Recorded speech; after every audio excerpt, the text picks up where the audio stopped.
Pagmasdan pa natin sila ng kaunti. Adam, matagal na tayong nagkakalakalan. Paano kaya na ngayon ko lang nakikita ang batang ito? Siya, anak ko po siya sa dugo at laman. Nawala siya ng mahigit 10 taon at ngayon lang namin siya naibalik sa amin. Ah, ganun ba? Binata, ano pong pakiramdam na nakauwi na kayo? Masaya siguro kayo na kasama ang mga magulang ninyo, ano? Magsalita ka. Sabihin mo sa kanyang mabuti ang trato namin sa iyo. Bilisan mo. Sina mama at papa ay napakabait sa akin. Ang mga ate ko ay napakababait din sa akin. Si Owen ay mabait din ba sa iyo? Si Owen ay napakabait din sa akin. Jason, yung ekspresyon ni Evan parang hindi gaanong natural. Ipakita mo sa akin sa ilalim ng mesa kung may pumipilit sa kanya.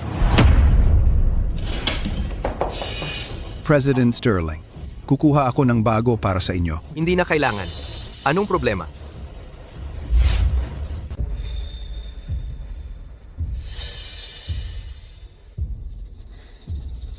President Sterling, nakalimutan kong ipakilala siya sa iyo. Pinangalanan namin siyang Lucky at itinuturing siyang pamilya dahil lagi kaming umaasa na malapit nang umuwi si Evan.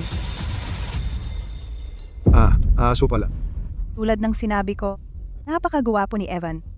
Parang ang mga Morgan ay magkakamali sa kanya.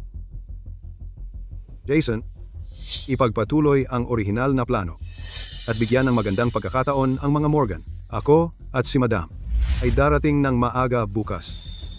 Maging maayos ang paghahanda para dito. Mr. Morgan, upang ipagdiwang ang muling pagsasama ninyo ng anak mo, bukas ng tanghali, sa Grand Crest Hotel, maghahanda ako para sa inyo ng isang marangyang handaan. Inaanyayahan ko ang buong pamilya ninyo na dumalo. Isang handaan? Paano naman ang ating partnership? Natural na susunod iyon.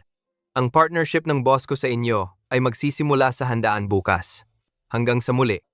Salamat, President Sterling. Lubos na pinahahalagahan.